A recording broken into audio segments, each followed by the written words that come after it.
ये कहानी महेश नाम के एक छोटे से गांव के ईमानदार और मेहनती किसान की है।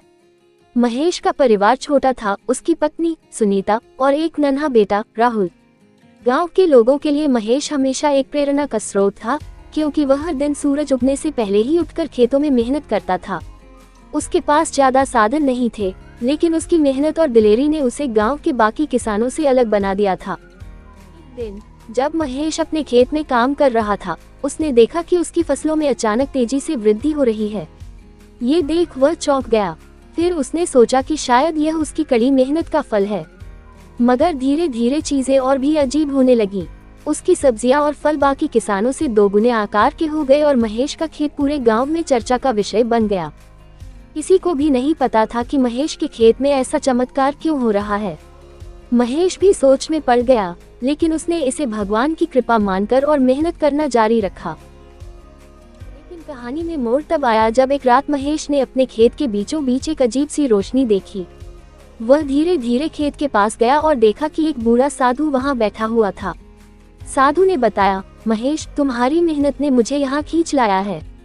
तुम्हारे खेत में जो फल फूल उग रहे हैं वह साधारण नहीं है।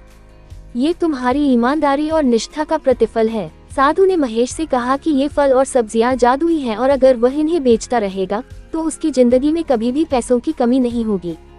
लेकिन एक शर्त थी, महेश को कभी भी किसी के साथ इस जादू का राज नहीं बांटना था और उसे अपनी मेहनत को कभी न छोड़ना था।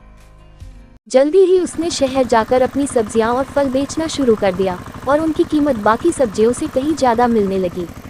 महेश ने सोचा कि अब उसकी जिंदगी में खुशहाली आने वाली है। महेश ने साधु की बात मान ली और अपना काम पूरे समर्पण के साथ करता रहा। हर दिन वह अपने परिवार के लिए नए कपड़े और खिलौने लाता, जिससे सुनीता और राहुल बहुत खुश रहते। उसके खेत से उगने वाले जादुई फल उसे समृद्धि की ओर ले जा रहे थे, लेकिन उसने अपनी मेहनत और ईमानदारी कभी नहीं छोड़ी।